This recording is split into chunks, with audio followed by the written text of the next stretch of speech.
There are important connections between ignorance and emotion. Awareness of ignorance evokes emotions. These emotions in turn motivate us and become part of the appraisals we make of our options, goals, and aspirations. The appraisals guide our decisions. So this lecture is going to be about investigating the kinds of emotions evoked by ignorance and how these emotions influence our appraisals. It may seem that all of the emotions evoked by ignorance are negative. We don't just think we're ignorant, we feel ignorant. Often this feels like embarrassment, shame, anxiety, and even fear, especially when our ignorance is revealed to other people or when it places us at risk. Numerous writers, artists, psychologists, and other commentators have linked ignorance and uncertainty with anxiety and shame. Shame and fear-mongering are sometimes used when we accuse others of blameworthy ignorance, that is, ignorance that we think they could and should eliminate. These emotions may motivate us to eradicate our ignorance by acquiring relevant knowledge. However, they can also motivate us to hide our ignorance, not only from others, but even from ourselves. In situations where the only way to obtain knowledge is through other people, and therefore requires admitting our ignorance to them, shame and anxiety impede learning. In Ignorance 1, we learned about confirmation bias, the tendency for all of us to seek out and pay more attention to information that confirms what we believe than information that could disconfirm our beliefs. Shame and anxiety are the affective propellants of confirmation bias. Confirmation bias protects us from the prospect of being found out to be ignorant or wrong. A sense of ignorance, or even mere uncertainty, heightens vigilance and can cause anxiety. Early studies of this effect demonstrated, for instance, that people prefer to receive an electric shock now rather than waiting for the same electric shock at an undetermined future time. Communications researchers have found that an individual who has too much uncertainty about another person's intentions, beliefs, or relationship with that individual will avoid trying to communicate with that person.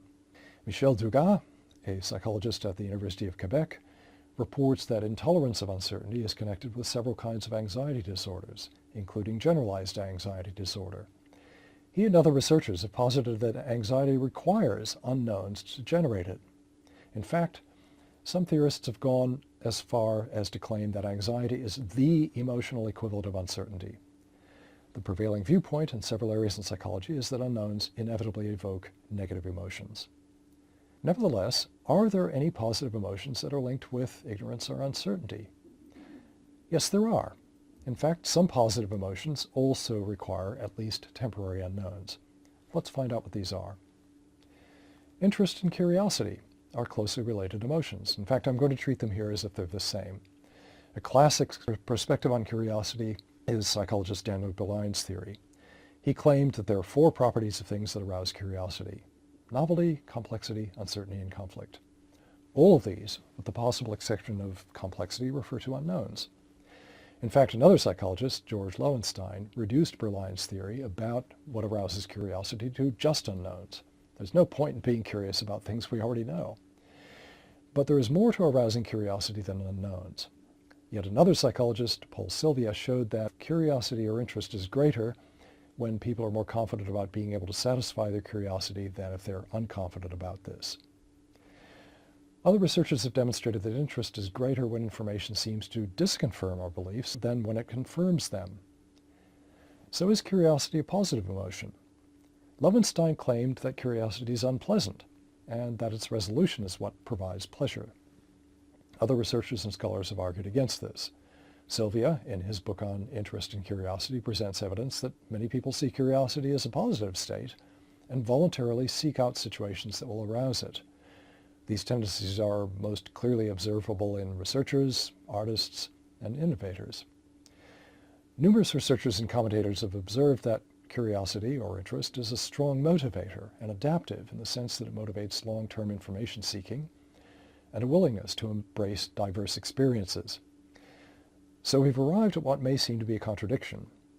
On the one hand, ignorance evokes emotions such as shame and anxiety, which motivate us to avoid unknowns.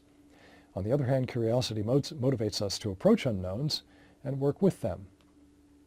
This isn't really a contradiction. Most of us have approach and avoidance tendencies operating simultaneously in many aspects of our lives that require some kind of self-regulation. For instance, diet, exercise, and housework. So let's consider another cluster of emotions. Thrill, excitement, and suspense all require unknowns. And they're the heart and soul of much of our entertainment, as well as some of our most valuable life experiences. As we saw in Ignorance 1, if we actually knew everything, life would be quite boring. Typical definitions of excitement and thrill don't mention the unknown, but many definitions of suspense do. For instance, the Oxford Dictionary's webpage has this definition: a state or feeling of excited or anxious uncertainty about what may happen. Suspense requires unknowns to arouse it, but like curiosity, it also seems to require that the unknowns eventually will be resolved.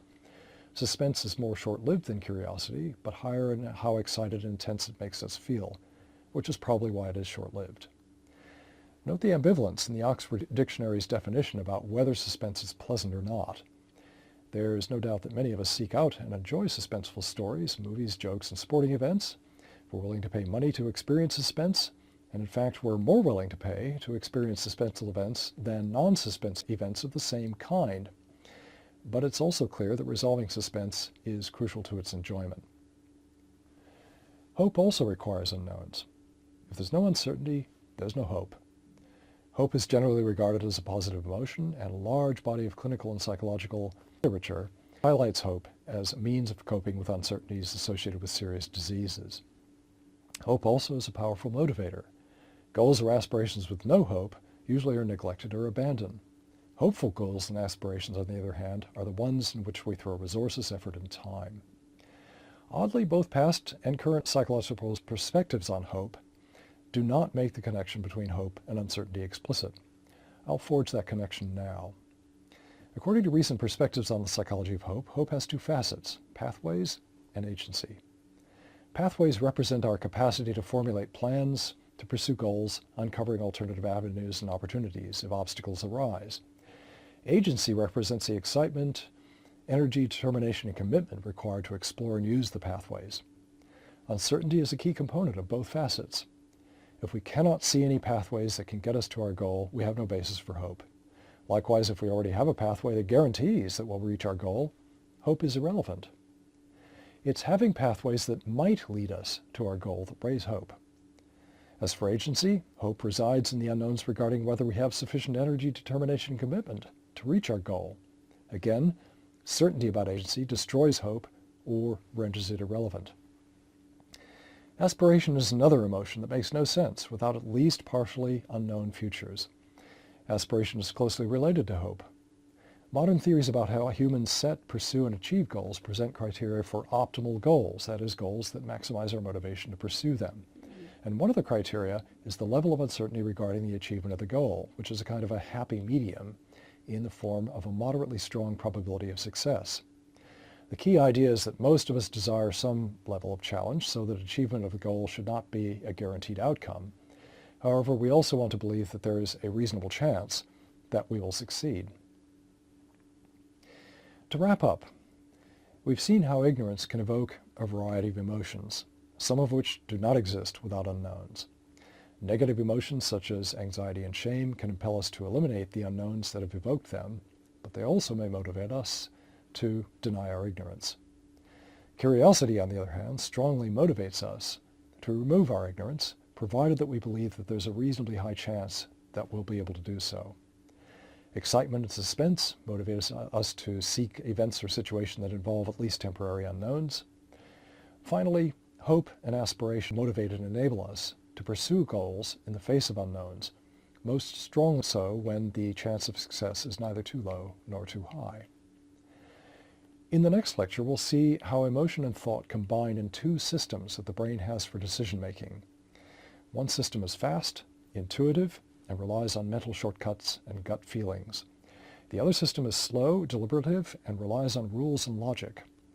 We'll see that both systems are valuable, although they don't always agree with each other.